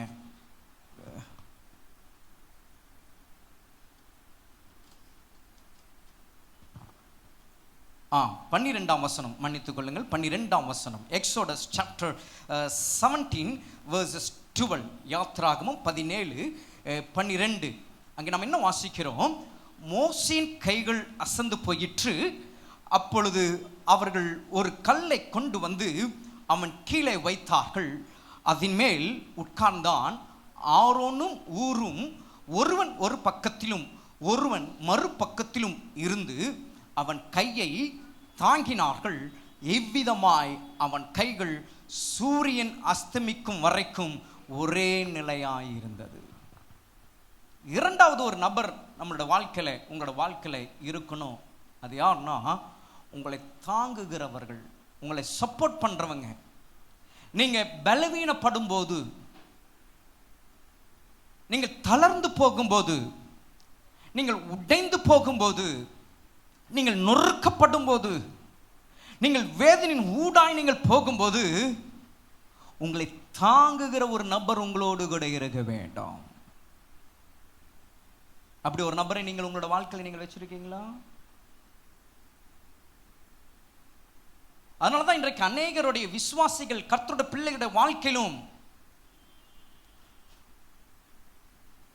ஆண்டவருடைய அன்பை விட்டு கிறிஸ்துவனுடைய விசுவாசத்தை விட்டு தூரமாய் போக காரணம் என்னன்னா, அவருடைய வாழ்க்கையில வருகிற பலவீனங்கள் அவர்களால் தாங்கிக் கொள்ள முடியாமல் போகிற நிமித்தம், அவருடைய வாழ்க்கையில் அவளுக்கு வருகிறதான அந்த கஷ்டங்களை அவர்களால் சமாளிக்க முடியாமல் போகிறது நிமித்தம், அவர்களுடைய வாழ்க்கையில அவர்களுக்கு வருகிற தளர்ந்து போகிற அந்த நிலை வரும்போது அவர்கள் கிறிஸ்துவுக்குள்ளாக நிற்க முடியாதபடிக்கு தூரமாய் போகக்கூடிய ஒரு நிலை. காரணம் என்ன? அவர்களுடைய வாழ்க்கையிலே அவர்களை தாங்குவதற்குரியதான ஒரு நபரை அவர்கள் வைத்துக் கொள்ளவில்லை. இங்கே மோசே குறித்து நம்ம பார்க்கிறோம். மோசேனுடைய கைகள் தளர்ந்து போகுது. தளர்ந்து போன வேளையிலே அங்கே மோசேனுடைய கைகளை தாங்கும்படி அங்கே அவர்கள் வந்தார்கள் என்று நம்ம பார்க்கிறோம். வந்து தாங்கி உட்கார வைத்து ஒருவன் இந்த பக்கமும் இன்னொருவன் அந்த பக்கமாக இருக்கிறதை நம்ம பார்க்கிறோம். என் அன்புக்குரிய தேவனோட சொன்னமே, உங்களுடைய இந்த வாழ்க்கை பயணத்தில் ஆவிக்குரிய இந்த ஒரு நபரை நீங்கள் கண்டுபிடிக்க வேண்டும். உங்களை தாங்குகிற உங்களுடைய அந்த சோதனை காலத்தில் நீங்கள் போகும்போது, நீங்கள் பிரச்சனைக்குள்ளான ஒரு காலத்தில் நீங்கள் போகும்போது, ஒரு வெறுமையான ஒரு காலத்திற்குள்ளாக நீங்கள் போகும் பொழுது, ஒரு இடுக்கண்ணான ஒரு காலத்திற்குள்ளாக நீங்கள் போகும் பொழுது, ஒரு அவமானத்திற்குள்ளான ஒரு காலத்திற்குள் நீங்கள் போகும்போது உங்களை தாங்குகிற ஒரு நபர் உங்களுக்கு இருப்பார்கள் என்றால் உங்களோட வாழ்க்கையின் பயணத்தை நீங்கள் அனுகூலமாக நீங்கள் முடிக்க முடியும். இன்றைக்கு ஏன் தற்கொலைகள், ஏன் இன்றைக்கு மறித்துக் கொள்ளுகிறார்கள், ஏன் இன்றைக்கு உலகத்தில் அவர்களுக்கு வருகிற அந்த சூழ்நிலையை எதிர்கொள்ள முடியாதபடிக்கு இன்றைக்கு ஏன் இந்த உலகத்தை விட்டு தன்னுடைய ஜீவனை அவர்கள் மறித்துக் கொள்ளுகிறார்கள் என்றால், இந்த உலகத்தில் வாழுகிற காலங்களில் அவர்களுக்கு தாங்குவதற்கு ஒரு நபர் இல்லாதபடியினால், அந்த நபரை அவர்கள் கண்டுபிடிக்காத போனபடினாலே வாழ்க்கையிலே அவள் தனித்து விடப்பட்டவர்களாய் பிரச்சனையும் போராட்டமும் அவமானமும் நிந்தையும் கண்ணீருமாக இருந்தபடினாலே முடிவை மரணத்திற்கு நேராக அதை தேடுகிறார்கள். தற்கொலைக்கென்று அவள் முயற்சி எடுக்கிறார்கள். ஆனால் ஒரு கர்த்தருடைய பிள்ளை, ஒரு ஆவிக்குரியவர்களுடைய வாழ்க்கையிலே தேவனுடைய சனமே, உங்களுடைய வாழ்க்கையிலே ஒரு ஆவிக்குரிய ஒரு நபர், உங்களை தாங்கக்கூடிய ஒரு நபரை நீங்கள் கண்டு கொள்வீர்களானால் இந்த உலகத்தில் நமக்கு நேரிடுகிற எந்த சூழ்நிலையாக இருந்தாலும், அவமானமோ நிந்தையோ வியாகுலமோ கண்ணீரோ பிரச்சனையோ கஷ்டங்களோ எந்த சூழ்நிலை கூடாக நீங்கள் கடந்து போனாலும் உங்களை தாங்குவதற்கென்று ஒரு நபர் இருப்பார்கள் என்றால் அந்த இடத்துல அவர்கள் உங்களை தாங்கி நிற்க வைக்க, ஓ என் தேவன் அவர்களை கொண்டு செய்ய அவர் உண்மையில் அவராயிருக்கிறார். ஆகவேதான் உங்களுடைய இந்த வாழ்க்கை பயணத்தில் தாங்குகிற ஒரு நபரை நீங்கள் கண்டுபிடிக்க வேண்டும். For every situations, எந்த சூழ்நிலையிலும் எந்த காலத்திலும் எந்த நேரத்திலும் உங்களை தாங்குகிற ஒரு நபரை நீங்கள் கண்டுபிடிக்க வேண்டும். இன்றைக்கு உலகத்தில் நான் மாம்சத்திற்குரியவர்களை பற்றி நான் பேசவில்லை. இன்றைக்கு அநேக கர்த்தருடைய பிள்ளைகள் சில நேரங்களை நாமே சொல்லுகிறோம், இன்றைக்கு கிறிஸ்தவர்கள் நம்புவதை காட்டிலும் உலகத்தில் இருக்கிறவங்களை நம்பிட்டு போயிடலாம் அப்படின்னு நம்ம சொல்றோம். ஆனால் நான் கிறிஸ்தவர்கள் நம்ப வேண்டாம், கிறிஸ்துவை விசுவாசிக்கிற சில ஆவிக்குரியவர்கள் இருக்கிறார்கள், அவர்களை நீங்கள் கண்டுபிடிங்க நான் பேசுகிறேன். ஆமென், ஹல்லேலூயா. சில ஆவிக்குரியவர்கள் இருக்கிறாங்க, உண்மையாய் ஒரு விசுவாசி பிரச்சனையில போகும்போது, தளர்ந்து போகும்போது, உடைக்கப்பட்ட நிலையில் இருக்கும் பொழுது, அவமானத்திற்கு கூடாக இருக்கும் பொழுது அவர்களை தட்டி கொடுத்து அவர்களை தாங்கக்கூடிய எத்தனையோ ஆவிக்குரியவர்கள் இருக்கிறார்கள். அவர்கள் யார்னா, அவர்கள் எப்பொழுது தேவனோடு கூட சஞ்சரிக்கிறவர்களாக இருப்பாங்க, அவர்கள் எப்பொழுது தேவனோடு கூட உறவாடுகிறவர்களாக இருப்பாங்க, அவர்கள் எப்பொழுது தேவனோடு கூட இருக்கிறவர்களாக இருப்பாங்க. அந்த நபரை நீங்கள் கண்டுபிடிக்க வேண்டும். நீங்க அந்த பர்சனை மட்டும் நீங்க கண்டுபிடிச்சு உங்களோட லைஃப்ல உங்களுக்கு என்று நீங்க வைத்துக் கொண்டால் உங்களுடைய இந்த வாழ்க்கை பயணம் அனுகூலமாய் முடியும். எத்தனையோ பேர் சொல்லியிருக்கிறத நான் கேட்டிருக்கிறேன், என் பிரச்சனைக்கு ஒரு தீர்வு உண்டாகும் சொல்லி இவர்கிட்ட சொன்னா இவர் என்னோட பிரச்சனையை கொண்டு போய் 4 பேர்த்திட்டு சொல்லி நான் விளைவே தலை காட்டாதபடி ஆகிட்டார். அப்படி அல்ல, அப்படி அல்ல, அப்படி அல்ல. ஆவிக்குரியவர்கள் ஸ்பிரிச்சுவல் பர்சன். இந்த உலகத்தில் சில ஆவிக்குரியவர்கள் வாழ்ந்து கொண்டிருக்கிறார்கள். நீங்கள் அவங்கள பார்த்தீங்கன்னா ஆவிக்குரிய காரியங்களை மட்டும்தான் அவங்களிடத்துல நீங்கள் பார்க்க முடியும். மாம்ச காரியங்களை அவங்களிடத்துல பார்க்க முடியாது. நீங்கள் கண்டுபிடிக்கலாம் இவர்கள் ஆவிக்குரியவர்களா, ஆவிக்குரியவர்களை போல இவர்கள் மாம்சத்தில் இருக்கிறாங்களான்றது ஈஸியாக கண்டுபிடிக்கலாம். தேவனுடைய சனமே, உங்களை தாங்குகிற ஒரு நபரை நீங்கள் கண்டுபிடிச்சு உங்களோட வாழ்க்கையை நீங்கள் வைத்துக்கொள்ளுங்க. ஏன்னா நம்ம மாம்சத்தில் வாழ்கிறோம், பிரச்சனை உண்டு. ஒவ்வொரு மனிதனோட வாழ்க்கையில் நெருக்கங்கள் உண்டு, கஷ்டங்கள் உண்டு, கண்ணீர் உண்டு, அவமானம் உண்டு. அவைகளின் நடுவிலே இந்த வாழ்க்கையின் பயணம் நமக்கு அனுகூலமாய் நம்ம அதை மாற்றிக்கொள்ளணும். உங்களை தாங்குகிற அந்த சூழ்நிலை, உங்களை தாங்குகிற நபர் உங்கள் பக்கத்தில் இருக்க வேண்டும். இங்கே மோசேக்கு இருந்தாங்க, மோசே தூக்கி நிறுத்தினாங்க. அதுபோல் உங்களோட வாழ்க்கையில் தூக்கி நிறுத்துகிறவர்கள், தாங்குகிறவர்கள் ஒரு நபர் கண்டுபிடிச்சிக்கங்க. அது உங்களோட வாழ்க்கை அனுகூலமாக இருக்கும். ஹல்லேலூயா. எத்தனை பேர் இங்கே இருக்கிறீங்க? ஹல்லேலூயா. சந்தோஷமாக இருக்கிறவங்க ஹல்லேலூயா. கர்த்தரோட நாமம் மகிமைப்படட்டும். இது உங்களுக்கு பிரயோஜனமாக இருக்கும் என்று நான் பேசிக்கொண்டு இருக்கிறேன். ஏனென்று எனக்கு தெரியாது, ஆனால் வரும் காலங்களில் இந்த வார்த்தைகள் நமக்கு பேருதவியாக இருக்க அநேக நேரங்களில் பரிசுத்த ஆவியானவர் இந்த வார்த்தைகளை உங்களுக்கு நினைவுபடுத்துவார். நீங்கள் செயல்படும்படியாக, அந்த ஒரு நபரை நீங்கள் கண்டுபிடிக்கும்படி ஏதோ ஒரு கால சூழ்நிலை நீங்கள் போகும்போது இந்த வார்த்தைகள் உங்களோடு கூட இடைப்படும் என்ற சந்தேகமே எனக்கு இல்லை. நிச்சயம் நடக்கும். மூன்றாவது ஒரு பர்சன் உங்களுடைய வாழ்க்கையில், ஒரு ஆவிக்குரிய ஒரு நபரை நீங்கள் உங்களுக்கென்று நீங்கள் ஏற்படுத்தி கண்டுபிடிச்சு உங்களுக்கென்று நீங்கள் வைக்கணும். என்ன தெரியுங்களா? வாசிக்கும் போது ஆக்ட்ஸ் அப்போஸ்தலர் நடபடிகள் 15ஆம் அதிகாரம் வசனங்கள் 39, 40, 16ஆம் அதிகாரம் 3ஆம் வசனம், இவைகள் எல்லாம் நீங்கள் பார்க்கும்போது acts chapter 15 verses 39, 40 and then 16th chapter verses 3. அப்போஸ்தலர் நடபடிகள் 15ஆம் அதிகாரம் 39, 40 மற்றும் 16ஆம் அதிகாரம் 3ஆம் வசனம். இவைகளை நீங்கள் பார்க்கும்போது இங்கே ஒரு காரியத்தை நாம் பார்க்கிறோம். என்னன்னா, இதை பற்றி அவர்களுக்குள்ளே கடுக்கோபம் உண்டானபடியினால் அவர்கள் ஒருவரை ஒருவர் விட்டு பிரிந்தார்கள்.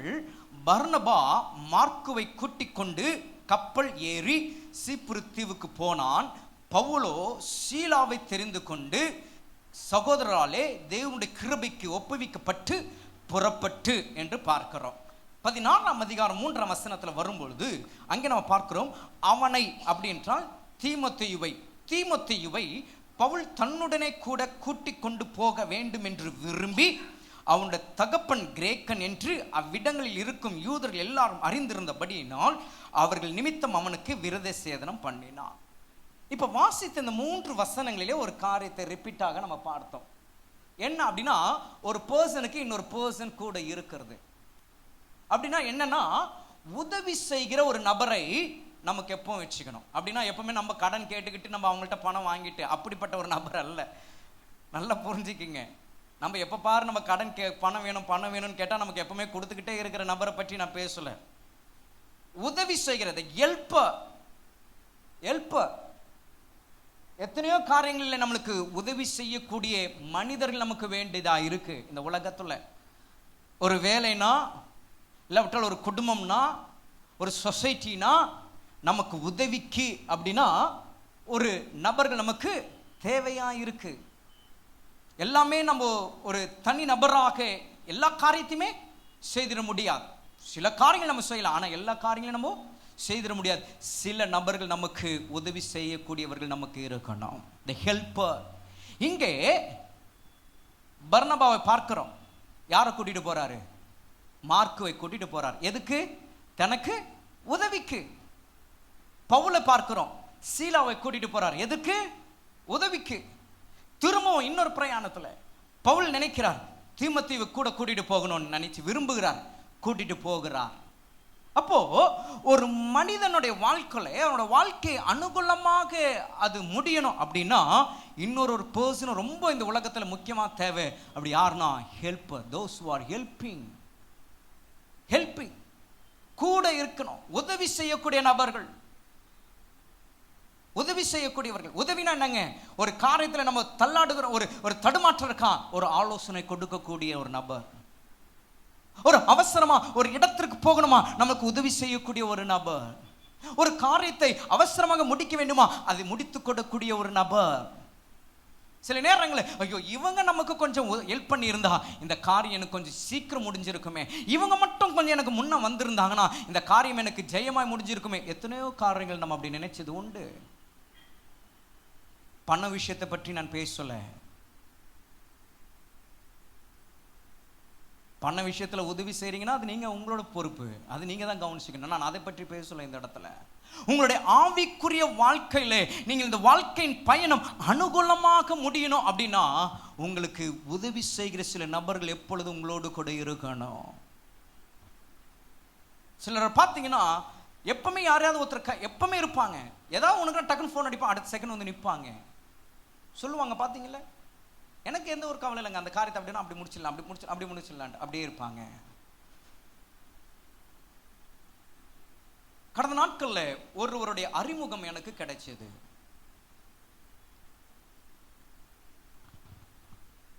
அவர் ஒரு அரசியல் தலைவராக இருக்கிறார். அது மாத்திரமல்ல, ஊழியமும் ஆந்திரா பகுதியிலே அவர் செய்து கொண்டிருக்கிறார். அவருடைய ஒரு அறிமுகம் எனக்கு கிடைத்தது. அப்ப அந்த முதல் அறிமுகம் அவரை பார்க்க வேண்டும் என்று எனக்கு அவங்க அந்த அழைப்பை கொடுத்த போது ஒரு குறிப்பிட்ட அந்த நேரம் வரைக்கும் வெயிட் பண்ணிட்டு இருந்தேன். அதுக்கப்புறம் அவர் வந்தார் கார்ல. அவர் ஒரு கார்ல அவர் வர்றாரு. அவர் மட்டும்தான் அந்த கார்ல அவர் இருக்கிறாரு. அவர் வர்றாரு, பின்னாடி இன்னொரு காரும் வருது. அந்த கார்ல பாத்தீங்கன்னா ஒரு 3 பேர் இருக்கிறாங்க அவருக்கு பின்னாடி. அப்போ அவரை பார்க்குற அந்த நேரம் ஒரு சந்திப்பு உண்டாகுது. அந்த நேரத்தில் ஒரு காரியத்தை செய்யும்படி அவர் அந்த காரியங்களை முடிக்க தனக்கு பின்னாக வந்தவர்களை கூப்பிட்டு அந்த வேலையை செய்ய சொல்றார். அவங்க உடனே அந்த காரியங்களை அவங்க செய்கிறாங்க. இதை பார்த்த பிறகு எனக்கு இன்னொருத்தர் அறிமுகம் மூலமாக போனதுனால அவர்கிட்ட கேட்டேன், இவங்களாம் யாரு, அவரோட காருக்கு பின்னாடி இவங்களாம் வேற யாரும் இல்லை, அவருக்கு உதவியா 24 hours எப்பவுமே இவர் கூடவே இருப்பாங்க. இவங்க 3 பேரும் சம்பளத்துக்குன்னே வச்சிருக்காரு. இவங்க 3 பேரையும் சம்பளம் கொடுத்து வச்சிருக்கிறார். அவருக்கு என்னவோ அவர் கூப்பிடும் பொழுதுதான் அடுத்த ஸ்பாட் அவங்க பக்கத்துல நிக்கணும், அவர் எல்லாத்தையும் முடிக்கணும். பார்க்கும்போது அவர்கள் அப்படியாக அவர்கள் அந்த காரியங்கள் அந்த வேலையெல்லாம் அவர்கள் செய்கிறத நான் பார்த்தேன். எதற்கு சொல்றேன்னா, அப்படி நமக்கு பணம் கொடுத்து சம்பளம் கொடுத்து நமக்கு உதவி செய்யக்கூடிய நபரை பற்றி நான் பேசல. ஆவிக்குரிய ஒரு நபர் உங்களுக்கு உதவியா இருக்கும்படி எப்பொழுது நீங்கள் ஏற்படுத்திக் கொள்ளணும். எதையும் லாபமாய் பார்க்காமல், எதையும் உங்களோட வாழ்க்கையில உங்களிடத்துல அவள் பார்க்காம உங்களுக்காக கூட நிற்கிற ஒரு நபரை நீங்கள் பார்க்கணும்.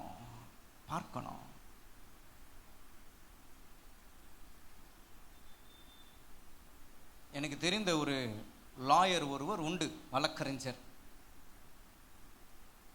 அந்த வழக்கறிஞர் அவர் எந்த கேஸ் அதிகமாக எடுப்பார்னா, கொலை செஞ்சு சிறைக்கு போய் அந்த ஆயுள் தண்டனை இல்லாட்டல் அந்த தூக்கு தண்டனைக்கு போகிற மாதிரி இருக்கிற அந்த கேஸ் எல்லாம் இவர் எடுப்பார். ஆயுள் தண்டனைக்கு போனவங்க இல்லாட்டல் தூக்கு தண்டனைக்கு நியமிக்கப்பட்டிருப்பாங்க, அதற்கு போகக்கூடிய அந்த லிஸ்ட்ல இருப்பாங்க அப்படின்னா அவங்களோட கேஸ் எல்லாம் இவர் எடுப்பார். எடுத்து வாதாடி அவங்கள வெளியே கொண்டு வருவார். அதுல அவர் ரொம்ப திறமை படைத்தவர் அந்த வழக்கறிஞர். அப்போ இந்த மாதிரியான கேஸ் அவர் எடுத்தெடுத்து இவர் வாதாடி அநேகர் விடுதலை ஆக்கினதுனால தமிழகத்துல மோஸ்ட் ஆஃப் பீப்புளுக்கு இவரை பற்றி அறிமுகம் கிடைச்சிருச்சு. எந்த நேரத்திலையும் இவருக்கு கால் பண்ணா இவர் உடனே வந்து என்ன செஞ்சிருவாரு, வந்து நின்று இந்த கேஸை முடிச்சிருவாரு அப்படின்ற ஒரு மைண்ட் தாட். இவர் என்ன செய்வார்னா, அப்படிப்பட்ட கேஸ் வந்தா நேரம் டைம்லாம் பார்க்கவே மாட்டார், உடனே போவார், நின்று அவங்கள வெளியே கொண்டு வர பார்ப்பார். ஏன்னா அவர் நீதிமொழிகளில் அவர் சொல்லப்பட்ட அந்த வசனத்தை அவர் எடுத்துக்குவார்.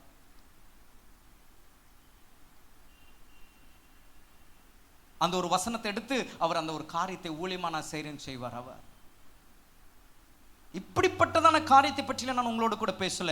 ஆவிக்குரிய ஒரு நபர் உண்டு, அவர்கள் உங்களுக்காக உதவிக்காக நிற்கிறவர்கள்.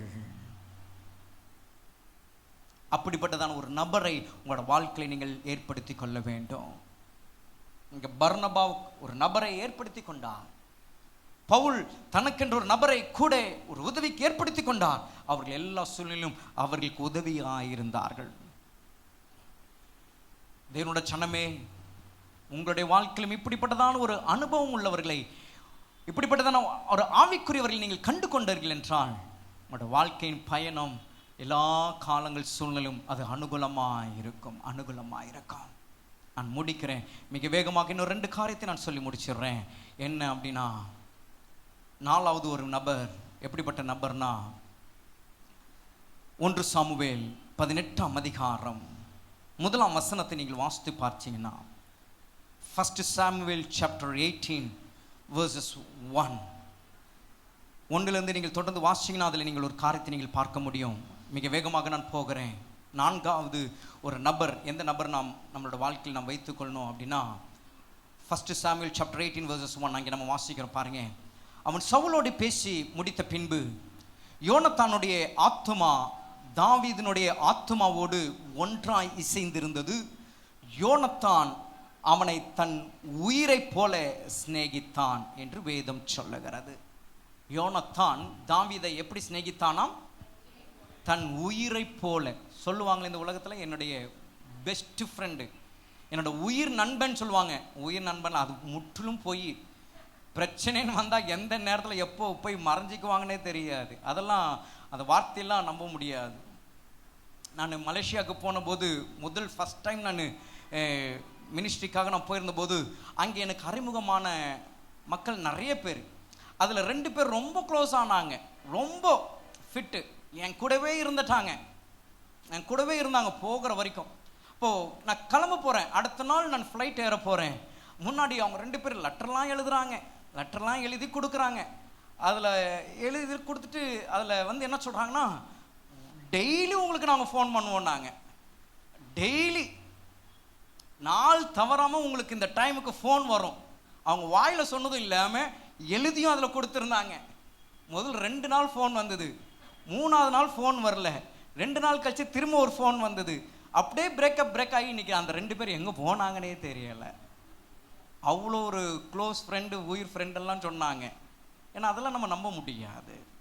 ஆனால் இந்த இடத்துல பாருங்கள், உண்மையிலே இங்கே யோனத்தான் தாவீதை குறித்து இங்கே வேதம் சொல்லுது. எப்படி சொல்கிறார் பாருங்கள் அந்த இடத்துல. அவன் சவுலோடு பேசி முடித்த பின்பு யோனத்தானுடைய ஆத்துமா தாவீதினுடைய ஆத்துமாவோடு எப்படி இருந்துச்சா? ஒன்றாய் இசைந்திருந்தது. யோனத்தான் அவனை தன் உயிரை போல சிநேகித்தான். the good friend, the best friend. அப்போ இந்த பூமியில 4வது ஒரு நல்ல ஒரு ஆவிக்குரிய ஒரு சிநேகிதன், ஒரு சிநேகிதியை நீங்கள் கண்டுபிடிக்கணும். ஃபிசிக்கலாக நான் சொல்ல, மாம்சத்தில் உங்களுக்கு நிறைய பேர் இருப்பாங்க. அவங்க நம்மளை நடத்துகிற விதம், நாம் அவங்களை நடத்துகிற விதம் அதில் வேறு மாதிரியாக இருக்கும். நான் அதை பற்றி பேசலை. அப்படிப்பட்டதான அந்த ஃப்ரெண்ட்ஷிப்பை விட இங்கே வேதத்தில் யோனத்தான் தாவீது போல இருந்ததான ஒரு ஃப்ரெண்ட்ஷிப் உங்களோட வாழ்க்கையில் ஏற்படுத்தி கொள்ளுங்க. ஆவிக்குரிய ஒரு நண்பர்களை நீங்கள் ஏற்படுத்தி கொள்ளுங்க. நீங்கள் பார்த்தீங்கன்னா பின்னாடி தாவீதுக்கு ஒரு ஆபத்துன்னு வந்தபோது யோனத்தான் கூட நின்று காப்பாற்றினதை நீங்கள் பார்க்க முடியும். ஹல்லேலூயா. அதுதாங்க இந்த இடத்துல உயிரை போல சிநேகித்தேன்றதுக்கு பின்னால் தாவீதுக்கு ஒரு பிரச்சனை வந்தபோது யோனத்தான் நின்றதை நம்ம பார்க்க முடியும். அப்படிப்பட்டதான ஒரு ஆவிக்குரிய ஒரு நல்ல ஒரு ஃப்ரெண்ட்ஷிப், ஒரு ஃப்ரெண்டை நீங்கள் கண்டுபிடிக்கணும். ஆவிக்குரிய ஒரு ஃப்ரெண்டு, ஆவிக்குரிய ஒரு சிநேகிதன், ஆவிக்குரிய ஒரு சிநேகிதி உங்களோட வாழ்க்கையில் உங்களுக்கு இருப்பாங்கன்னா யோனத்தான் தாவீதை போல தான் இருக்கும். உங்களோட வாழ்க்கை அது போல தான் இருக்கும். நீங்கள் பின்னாடி இருவருடைய வாழ்க்கை நீங்கள் பார்த்தீங்கன்னா தாவீதும் ஒரு கட்டத்தில் யோனத்தானுக்கு உதவி செய்கிறத நம்ம பார்க்கிறோம். யோனத்தானுக்கு ஒரு சூழ்நிலை வந்தபோது தாவீது அதை நினைச்சு பார்க்கிறான், தன்னோட சிநேகத்தை நினைச்சு பார்க்கிறான், தன்னோட ஃப்ரெண்ட்ஷிப்பை நினைச்சு பார்க்கிறாரு, கூட நிற்கிறாரு. த குட் ஃப்ரெண்ட், நல்ல ஒரு சிநேகிதம், ஆம் பிரியம். அதனால தான் இந்த ஃப்ரெண்டை பற்றி பேசும்போது என் அப்பன் இயேசு கிறிஸ்துவும் அதை பற்றி அவர் பேசுகிறார். யோவான் 15ஆம் அதிகாரத்தில் அதை நம்ம பார்க்கும்போது அங்கே நம்ம என்ன வாசிக்கிறோம்? நீங்கள் என்னுடைய சிநேகிதராக இருப்பீங்க. ஹல்லேலூயா. அப்போ ஃப்ரெண்டுக்கு ஒரு வேல்யூ இருக்குங்க, ஒரு ஃப்ரெண்ட்ஷிப்க்கு ஒரு வேல்யூ இருக்கு. ஆண்டவர் பைபிளில் ஒரு ஃப்ரெண்ட்ஷிப்புக்கு ஒரு வேல்யூ ஏற்படுத்தி வச்சிருக்கிறாரு. ஒரு குட் ஃப்ரெண்டுனா அது ஒரு வேல்யூவை கர்த்தர் ஏற்படுத்தி வச்சிருக்கிறார். அதனால தான் அவரே சொல்றார், நான் உங்களுக்கு என்னவா இருப்பேன்? சிநேகிதராக இருப்பேன், நான் குட் ஃப்ரெண்டாக இருப்பேன், அவங்களுக்கு ஒரு குட் ஃப்ரெண்டாக இருப்பேன். அப்போ ஒரு ஆவிக்குரிய ஒரு நபர் இந்த உலகத்தில் இருக்கிறாங்க, அவங்களை நீங்கள் கண்டுபிடிங்க. உங்களுக்கு ஒரு நல்ல ஒரு குட் ஃப்ரெண்டா. உலகத்தில் இருக்கிற அந்த ஃப்ரெண்டுலாம் நம்மளை அழிவுக்கு நேராக இல்லாட்டால் வேறொரு ஆலோசனைக்கு நேராக வேறொரு நிலைக்கு நேராக கொண்டு போவாங்க. ஆனால் ஒரு ஆவிக்குரிய ஒரு சிநேகிதன் உங்களுக்கு இருப்பாங்க, ஒரு சிநேகிதம் இருப்பாங்கன்னா அவர்கள் உங்களை ஆவிக்குரிய ரீதியில் தான் உங்களுக்கு ஆலோசனை தந்து ஆவிக்குரிய ரீதியில் தான் உங்களோடு கூட இருந்து அவங்க உங்களை நடத்துகிறவர்களாக இருப்பாங்க. அந்த வாழ்க்கை பயணம் எப்படி இருக்கும்னா அனுகூலமாக இருக்கும். நேரம் முடிந்தபடினாலே வேகமாக நான் போகிறேன். ஆகவே உங்களுடைய வாழ்க்கையில் ஒரு நல்ல ஒரு good friend in spiritual in your life, ஒரு ஆவிக்குரிய வாழ்க்கையில் அந்த நபரை கண்டுபிடிங்க. இவர்கள் எனக்கு நல்ல நண்பராக இருப்பாங்களா? எல்லா சூழ்நிலையும் இவங்க எனக்கு நல்ல சிநேகிதியாக இருப்பாங்களா? எல்லா சூழ்நிலையும் இவங்க எனக்கு நல்ல சிநேகிதராக இருப்பாங்களா என்று அறிந்து கொள்ளக்கூடிய ஒரு நபராக நீங்கள் இருந்து அப்படிப்பட்டதான ஒரு நபரை நீங்கள் கண்டுபிடித்து உங்களோட வாழ்க்கையில் நீங்கள் வச்சுக்குங்க. அது உங்களோட வாழ்க்கையில் ஒரு அனுகூலமான காரியமாக அது மாறும்.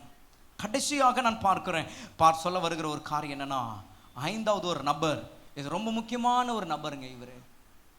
இவ்வளவு நேரம் நான் சொன்ன இந்த 4 நபரும் இவர்கள் முக்கியம்தான். ஆனால் இப்போ நான் சொல்ல போற இந்த நபர் ரொம்ப ரொம்ப முக்கியமான ஒரு நபர்.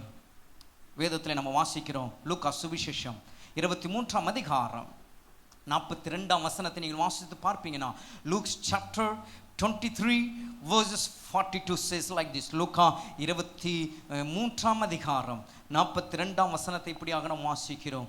இயேசுவை நோக்கி, ஆண்டவரே, நீர் உம்முடைய ராஜ்யத்தில் வரும்போது அடியேனை நினைத்தருளும் என்றான். இங்கே ஒரு மனுஷனை பார்க்கிறோம். இதில் ஏன்னா இந்த மனுஷன் ரொம்ப முக்கியம்னு சொல்லுங்க பார்க்கலாம். இது வரைக்கும் நம்ம பார்த்த இந்த 4 மனுஷனும் முக்கியம்தான், இம்பார்ட்டன் தான். ஆனால் இந்த மனுஷன் ரொம்ப ரொம்ப முக்கியம். இது என்ன மனுஷன் தெரியுங்களா? இந்த வார்த்தையை இந்த மனுஷன் சொல்றாரு. என்ன சொல்றாரு? இயேசுவை நோக்கி, ஆண்டவரே, நீர் உம்முடைய ராஜ்யத்தில் வரும்போது அடியேனை நினைத்தருளும். இதுக்கு முன்னாடி ஒரு சில காரியங்கள் ஒரு சம்பாஷணை நடக்குது. அது நம்ம எல்லாருக்குமே தெரிஞ்ச ஒரு காரியம்தான். ஆக அந்த சம்பாஷணை முடிஞ்ச பிறகு இந்த வார்த்தையை அவர் சொல்றார், ஆண்டவரே, நீர் உம்முடைய ராஜ்யத்தில் வரும்போது அடியேனை நீங்க நினைச்சுக்குங்க அப்படின்னு சொன்னா பார்த்தீங்களா? அது அவனோட வாயிலிருந்து வந்த வார்த்தை இல்லை. அதான் நான் உங்களுக்கு சொல்ல வந்த வார்த்தை. வாயிலிருந்து வந்த வார்த்தை இல்லை, தன்னுடைய உள்ளார்ந்த மனுஷனிலிருந்து வந்த வார்த்தை. ஹல்லேலூயா. அப்போ 5வது ஒரு மனுஷன், எந்த மனுஷன் தெரியுங்களா? உங்களுடைய இன்னர் மேன். ஹல்லேலூயா. 5வது ஒரு மனுஷன் யார் தெரியுங்களா? உங்களுடைய உள்ளார்ந்த மனுஷன். உங்களுக்குள்ள ஒரு மனுஷன் இருக்காங்க. இந்த சப்போர்ட் பீப்புள்ன்றவங்க வெளியே, உங்களுக்கு ஹெல்ப் பண்ற பீப்புள் வெளியே, உங்களுக்கு ஒரு நல்ல ஒரு குட் பீப்புள் வெளியே. ஆனா இந்த பீப்புள், இந்த மனுஷன் எங்க தெரியுமா இருக்கிறான்? வேற எங்கேயும் இல்லை, உங்களுக்குள்ளேயே இருக்கான். இந்த இன்னர் மேன், உள்ளார்ந்த மனிதன். அதனால்தான் ஒரு பாடலையும் பாடுறோம், உள்ளார்ந்த மனிதன் நாளுக்கு நாள் புதிதாக்கப்படுகிற. ஆமா, அப்ப உள்ளார்ந்த மனிதன் நாளுக்கு நாள் அது புதிதாக்கி கொண்டிருக்கு. அந்த வேலை யார் செய்யறாருன்னா, உள்ளே நமக்குள்ளாக வாசம் பண்ணுகிற பரிசுத்த ஆவியானவர் வாசம் பண்ணுகிறார்.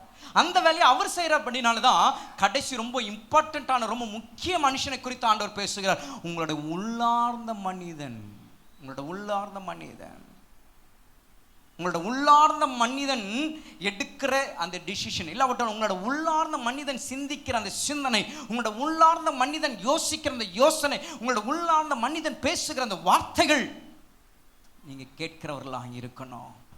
சிலரோட வாழ்க்கையில பாருங்க, மற்றவர்கள் சொல்லுகிறதெல்லாம் கேட்பாங்க.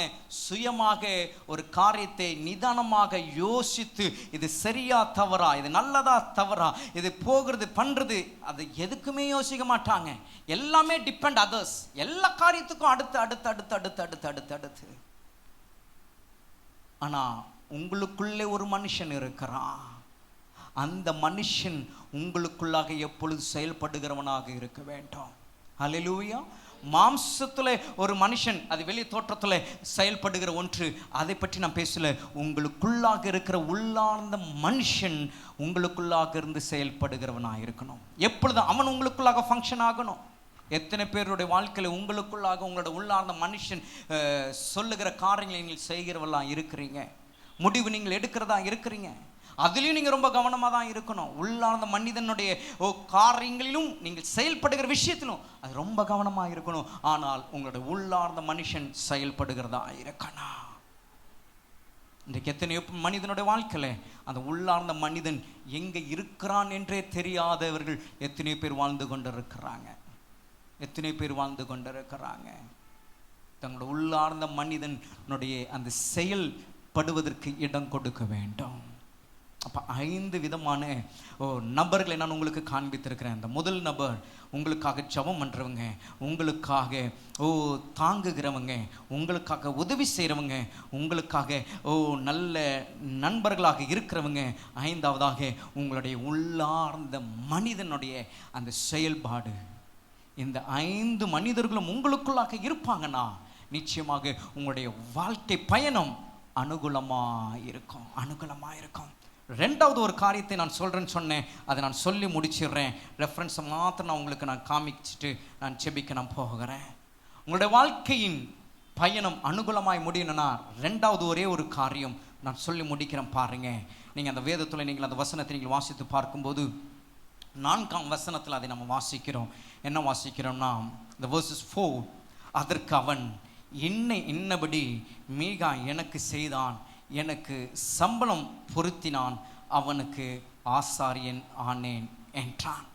5வது வசனம், அப்பொழுது அவர்கள் அவனை நோக்கி, எங்கள் பிரயாணம் அனுகூலமாய் முடியுமா என்று நாங்கள் அறியும்படி தேவனிடத்தில் கேள் என்றார்கள்.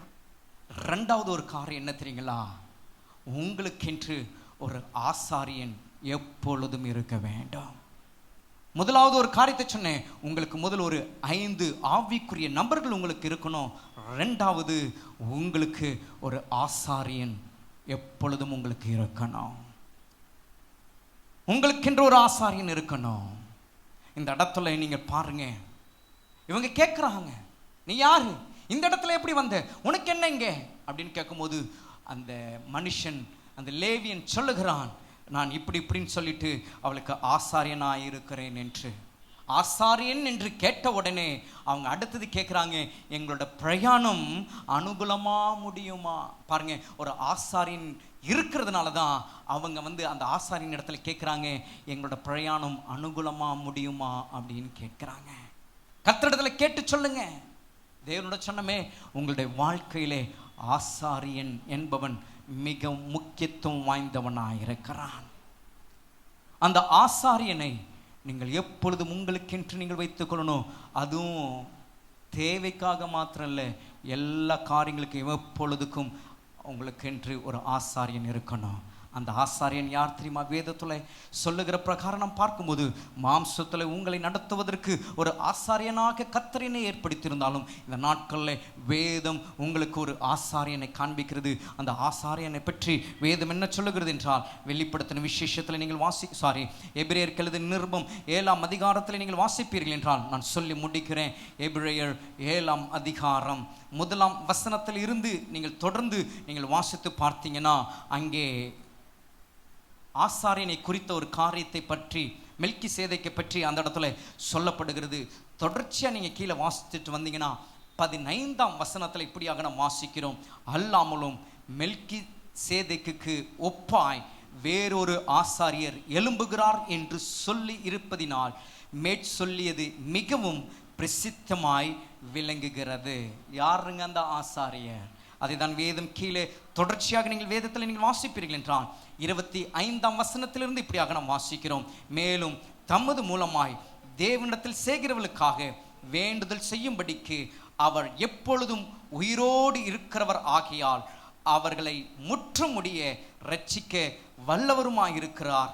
பரிசுத்தரும் குற்றமற்றவரும் மாசில்லாதவரும் பாவிகளுக்கு விலகினவரும் வானங்களில் உயர்ந்தவருமாய் இருக்கிற இவ்விதமான பிரதான ஆசாரியராய் நமக்கு ஏற்றவராய் இருக்கிறார். அவர் பிரதான ஆசாரியர்களைப் போல முன்பு சொந்த பாவங்களுக்காகவும் பின்பு ஜனங்களுடைய பாவங்களுக்காகவும் நாடோறும் பலியிட வேண்டுவதில்லை. ஏனெனில் தம்மை தாமே பலியிட்டதினாலே இதை ஒரே தரம் செய்து முடித்தார். நியாயப்பிரமாணமானது பலவீனமுள்ள மனுஷர்களை பிரதான ஆசாரியராக ஏற்படுத்துகிறது. நியாயப்பிரமாணத்திற்கு பின்பு உண்டான ஆணையோடு விளங்கின வசனமோ என்றென்றைக்கும் பூரணரான குமாரனை ஏற்படுத்துகிறது. அந்த பிரதான ஆசாரியர் தான் ஆண்டவராகிய இயேசு கிறிஸ்து. ஹல்லேலூயா. அப்போ இரண்டாவது ஒரு நபர் உங்களோட வாழ்க்கையில் எப்பொழுதும் இருக்க வேண்டுமானால் அது ஆண்டவராகிய இயேசு கிறிஸ்து. அந்த பிரதான ஆசாரியர் உங்களோடு கூட இருப்பார்னா அவரிடத்துல நீங்கள் எப்பொழுதும் தஞ்சம் அடையலாம். நீங்கள் எப்பொழுதும் உங்களோட காரியத்தை குறித்து நீங்கள் கேட்கலாம். எப்பொழுதும் நீங்கள் அவரிடத்துல எல்லா விஷயத்தை பற்றி நீங்கள் பேசலாம். நீங்கள் பேசும்போது, நீங்கள் கேட்கும்போது அவர் உங்களுக்கு இறங்கி அவர் உங்களுக்கு பதில் கொடுக்கிறவராக இருக்கிறார். அப்படிதான் அந்த ஆசாரியன் இடத்துல கேட்டாங்க. அப்பொழுதுதான் அந்த ஆசாரியன் சொல்றார், நீங்கள் சமாதானத்தோடு கூட போங்க, உங்களோட பயணம் கர்த்தருக்கு ஏற்றது. ஹல்லேலூயா, ஹல்லேலூயா. இருக்கிற இடத்தில் நாம் எழுந்து நிற்போமா? கண்களை மூடி கர்த்தரை நோக்கி நாம் பார்க்க போகிறோம். என் அன்புக்குரிய தேவனோட சனமே, பிரதான ஆசாரியராகிய ஆண்டவராகிய இயேசு கிறிஸ்து உங்களோட வாழ்க்கையில எப்பொழுதும் வைத்து கொள்ளுங்க. அவர் எப்பொழுதும் உங்களோடு கூட இருக்கும்படி ஆக உங்களோட வாழ்க்கையை நீங்கள் அவரிடத்துல கொடுங்க. இந்த 5 பேரும் போகிறாங்க. மீகா அவனோட வீட்டிற்கு அருகில் தங்குறாங்க. அப்போ ஒரு சத்தம் வருகிறத கேட்குறாங்க. இது என்ன சத்தம்னு பார்க்குறாங்க. பக்கத்தில் லேவியன் என்கிற ஒரு வாலிபன் இருக்கிறத பார்க்குறாங்க. அந்த வாலிபன் இடத்துல போடுறாங்க. நீ உனக்கு என்ன இந்த இடத்துல வேலை, நீ எப்படி இங்கே வந்த என்று கேட்கும்போது, இல்லை மீகா என்னை சம்பளத்துக்கு வைத்திருக்கிறா, நான் ஆசாரியனாக இருக்கிறேன், ஆசாரியனாக இருக்கிறேன். அந்த வார்த்தை கேட்ட உடனே அந்த 5 பேரும் தங்களை முழுவதுமாக அந்த ஆசாரியின் இடத்துல ஒப்பு கொடுத்து இப்போ கேட்குறாங்க, நாங்கள் எங்களோட பயணம் அனுகூலமாக முடியுமா? எஸ், உங்களுடைய காரியங்கள் எதுவாக இருந்தாலும் பிரதான ஆசாரியராகிய ஆண்டவராகிய இயேசுவின் இடத்துல நீங்கள் கேளுங்க. உங்களுக்கென்று கர்த்தர் ஏற்படுத்தியிருக்கிற உங்களுடைய ஆசாரியின் இடத்துல கேளுங்க. உங்களுக்கென்று கர்த்தர் உங்களை வழி நடத்தும்படி கர்த்தர் வைத்திருக்கிற உங்கள் ஆசாரியின் இடத்துல கேளுங்க. அவர்கள் உங்களை சரியாய் நடத்துவாங்க. என் அப்பன் இயேசு உங்களை சரியாய் நடத்துவார். அப்பொழுது அது உங்களுக்கு சமாதானமாக இருக்கும். உங்களுடைய இந்த பயண இந்த வாழ்க்கையானது அது கர்த்தருக்குள்ளாக அது ஏற்றதா இருக்கும். எத்தனை பேர் விசுவாசிக்கிறீங்க? எத்தனை பேர் நம்புறீங்க? என்னோட வாழ்க்கை கர்த்தருக்குள்ளாக ஏற்றதா இருக்கு, என்னோட வாழ்க்கை அனுகூலமா இருக்கு, இந்த காரியங்கள் என்னோட வாழ்க்கையில் இருக்கு, என்னை ஒப்பு கொடுக்கிறேன் என்று சொல்லுகிறவங்க கர்த்தரோட கரத்துல தாழ்த்துங்க. கர்த்தர் தொடர்ந்து உங்களை ஆசீர்வதித்து அவர் உங்களை வழி நடத்துவாராக. ஹல்லேலூயா, ஹல்லேலூயா, ஹல்லேலூயா. என் அன்புக்குரிய தேவனோட சனமே, இந்த வார்த்தைகளினாலே நீங்கள் சமாதானத்தோடு கூட நீங்கள் புறப்பட்டு போக கர்த்தரோட ஆவியானவர் உங்களோடு கூட பேசியிருக்கிறார். இந்த உலக இந்த வாழ்க்கையின் இந்த பயணத்தில் உங்களுடைய வாழ்க்கையானது அனுகூலமாய் முடிய இயேசுவின் நாமத்தில் நான் வாழ்த்துகிறேன். கர்த்தர் உங்களை ஆசீர்வதிப்பாராக. ஆவிக்குரிய அந்த 5 நபர்களை கண்டுபிடிங்க. 2வது பிரதான ஆசாரியனாகிய ஆண்டவராகிய இயேசு கிறிஸ்துவை உங்களுடைய வாழ்க்கையில் வைத்து கொள்ளுங்க. கர்த்தர் உங்களுக்கென்று ஏற்படுத்தி தந்திருக்கிற ஆசாரியனோடு கூட இருங்க. கர்த்தர் உங்களை ஆசீர்வதித்து அவர் உங்களை தொடர்ந்து தம்முடைய ராஜ்யத்திற்கு உங்களை ஆயத்தப்படுத்துவாராக. கண்களை மூடி நாம் செபிப்போம். பரலோக பிதாவே, இந்த மகிமையான இந்த ஆராதனைக்காக நாங்கள் நன்றி செலுத்துகிறோம். உம்முடைய சமூகத்தில் வந்த நேரம் முதல் இந்த நிமிஷம் வரையிலும் உம்முடைய பிரசன்னத்திற்குள்ளாக உம்முடைய வார்த்தைகளை கேட்கவும் உம்மோடு உறவாடவும் உம்மை ஆராதிக்கும் கர்த்தர் எங்களுக்கு தந்து இந்த மகிமையான இந்த ஆராதனைக்காக நாங்கள் நன்றி செலுத்துகிறோம். வந்த உம்முடைய மக்கள் ஒவ்வொரு நீர் சமாதானத்தோடு கூட கர்த்தர் அனுப்புவீராக. கர்த்தருடைய கிருபை ஒவ்வொரு மக்களையும் சூழ்ந்து கொள்ளும்படியாக நான் ஜெபிக்கிறேன். உம்முடைய வார்த்தையின்படி ஆண்டவரே, எங்கள் ஒவ்வொருடைய வாழ்க்கையும் உமக்குள்ளாக ஏற்றதாக இருக்கும்படி எங்களோட வாழ்க்கை அனுகூலமாய் இருக்க, எங்களோட வாழ்க்கை அனுகூலமாய் முடிய உம்முடைய கரத்தில் எங்களை ஒப்பு கொடுக்கிறோம். எங்களுக்கு வேண்டிய நல்ல ஆவிக்குரியவர்களை நீர் எங்களுக்கு காட்டுவீராக. பிரதான ஆசாரியராகிய உம்மோடு நாங்கள் எப்பொழுதும் இருந்து எங்களோட வாழ்க்கை பயணத்தை ஆசீர்வாதமாக நாங்கள் வைத்துக்கொள்ள எங்களுக்கு நீர் நம்முடைய கிருபை தந்து நீர் நடத்தும்படி நீர் வெளிப்படுத்தி நம்முடைய வார்த்தைகளுக்காக ஸ்தோத்திரம். இயேசுவின் நாமத்தில் இந்த பரிசுத்த ஆராதனை எடுக்கிறோம் நல்ல பிதாவே, ஆமென்.